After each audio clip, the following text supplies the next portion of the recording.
আপনি কি জানেন নিয়মিত কিছু ছোট, ছোট কাজ না করলে আপনার গাড়ির মাইলেজ কমে যায়, ইঞ্জিন দুর্বল হয়ে যায় এবং খরচের চাপটা বেড়ে যায়। আজকে আমরা আলোচনা করব ৭টি গুরুত্বপূর্ণ কার মেইনটেন্যান্স টিপস যেগুলো রাস্তায় আপনার গাড়িকে রাখবে সচল, মাইলেজ বাড়িয়ে দিবে এবং খরচের চাপটা কমিয়ে দিবে। আসসালামু আলাইকুম, আমি রুহুল আমিন। আপনারা দেখছেন বিডি কার হুইলস।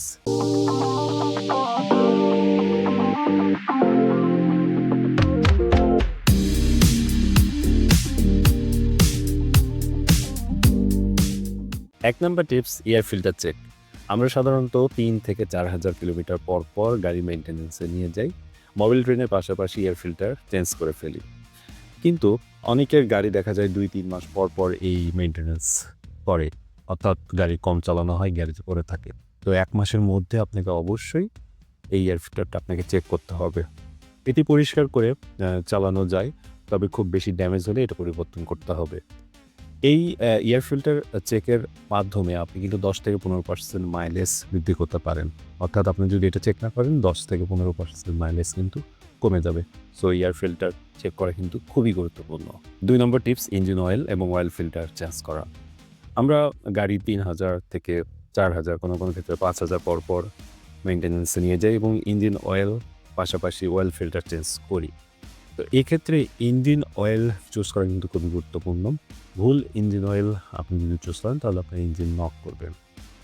আমাদের এই পরিবেশের, বিশেষ করে বাংলাদেশের যে পরিবেশ যেখানে শীতকাল খুবই কম থাকে, গরমকালটাই বেশি থাকে। তো এখানে কোন গ্রেডের মোবিলটা আপনার গাড়ির জন্য সুইটেবল সেটা কিন্তু আপনাকে জানতে হবে। অযথা আপনি দেখলেন আরেক গ্রেডের ইঞ্জিন অয়েল দিয়ে দিলেন, তাহলে কিন্তু আপনার ইঞ্জিন খারাপ হয়ে যাবে। সেক্ষেত্রে মাইলেজ কমে যাবে এবং প্রতিবার আপনার ইঞ্জিন অয়েল চেঞ্জ করার পাশাপাশি অয়েল ফিল্টারটাও কিন্তু চেঞ্জ করতে হবে। কারণ এটা অনেক বেশি জ্যাম হয়ে যায়, যার কারণে আপনার ইঞ্জিন অয়েল যতই ভালো হোক, আপনি যদি অয়েল ফিল্টার চেঞ্জ না করেন তাহলে কিন্তু আপনার গাড়ির পারফরমেন্স অনেকটা ডাউন হয়ে যাবে। ৩ নাম্বার টিপস টায়ার প্রেশার ও টায়ার অ্যালাইনমেন্ট দেখতে হবে। এই টায়ার প্রেশার এবং টায়ার অ্যালাইনমেন্ট কিন্তু খুবই গুরুত্বপূর্ণ। এটি নিয়মিত চেক করতে হবে। তো টায়ার প্রেশার আপনার যে গাড়ির গাইডলাইন আছে, আপনার এই গাড়িটি কতটুকু টায়ার প্রেশার রাখতে হবে সেটা কিন্তু আপনার গাড়িতেই লেখা আছে। আপনি ডান পাশের ড্যাশবোর্ডে আপনি দেখতে পাবেন সাইটে টায়ার প্রেশার কত রাখতে হবে স্ট্যান্ডার্ড আপনার গাড়ির জন্য সেটি লেখা আছে। সেটাই আপনাকে ফলো করতে হবে। এখন যদি আপনি গাড়িতে কোনো এক্সটেনশন না করেন, মডিফাই না করেন, তাহলে ওটাই আপনি ফলো করবেন। এর পাশাপাশি টায়ার অ্যালাইনমেন্ট দেখাটা জরুরি। দীর্ঘদিন আপনি গাড়ি চালানোর পর দেখা যাচ্ছে ৩ মাস ৪ মাস আপনি গাড়ি চালাচ্ছেন, তো আপনার টায়ার অ্যালাইনমেন্টটা কিন্তু এক থাকবে না। টায়ার অ্যালাইনমেন্ট একটু টাল হয়ে যাবে বা ইমব্যালেন্স হয়ে যাবে, সেটা আপনার কিন্তু ঠিক করে নিতে হবে। যদি আপনি ঠিক না করেন তাহলে আপনার এই মাইলেজটা আপনি কম পাবেন এবং অনেক ক্ষেত্রে অ্যাক্সিডেন্ট হওয়ার চান্সও থেকে যায়। আপনার কন্ট্রোল থাকবে না গাড়ির উপর।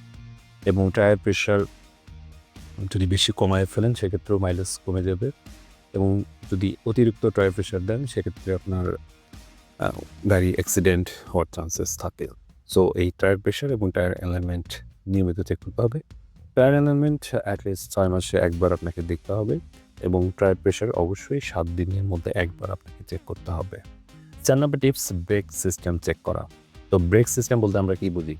সাধারণত আমরা যখন গাড়িটা ব্রেক করি, টায়ারের যে ব্রেক প্যাড আছে সেখানে ঘর্ষণের ফলে গাড়িটি বন্ধ হয়ে যায় বা স্লো হয়।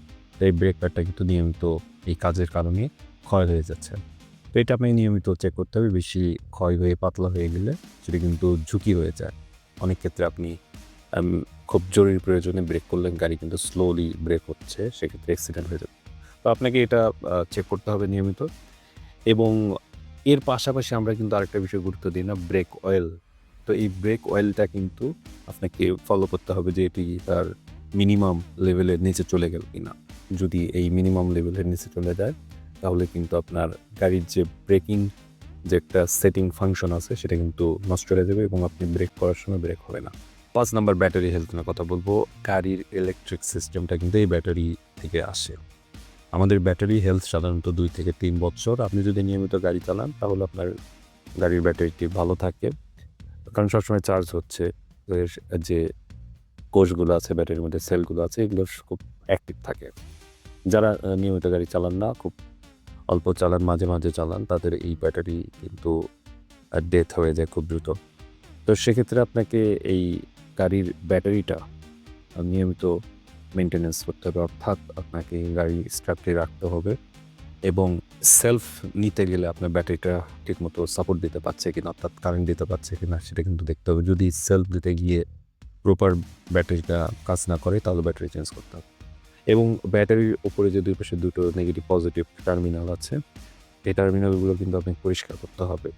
প্রপার পরিষ্কার না করলে এখান থেকে কারেন্টটা ঠিকমতো পাবে না। সো এই ব্যাটারি যারা গাড়ি চালান অবশ্যই জানেন খুবই গুরুত্বপূর্ণ একটি বিষয় গাড়ির জন্য। এই বিষয়টি মাথায় রাখতে হবে। ৬ নম্বর টিপস, এসি মেইনটেন্যান্স। আপনাকে অবশ্যই বছরে একবার এসি মেইনটেন্যান্স করে নিতে হবে। কেবিনের যে ফিল্টার আছে সেটা ভালোভাবে পরিষ্কার করে নিতে হবে। কোনো জায়গা থেকে যদি গ্যাস লিক করে সে জায়গাটা দ্রুত রিপেয়ার করে নিতে হবে। কারণ এসি ভালো মানেই কমফোর্টেবল জার্নি। এবং আজকে শেষ টিপস নিয়ে কথা বলবো। খুবই গুরুত্বপূর্ণ এই টিপসটি, ডকুমেন্টস অ্যান্ড রেগুলার ইন্সপেকশন। আমরা আপডেট ডকুমেন্টস ছাড়া রাস্তায় গাড়ি যদি চালাই তাহলে সেক্ষেত্রে বিভিন্ন ধরনের জরিমানার সম্মুখীন হতে পারি। সো আপনাকে নিয়মিত ট্যাক্স টোকেন, ফিটনেস এগুলো আপডেট আছে কিনা সেগুলো দেখতে হবে।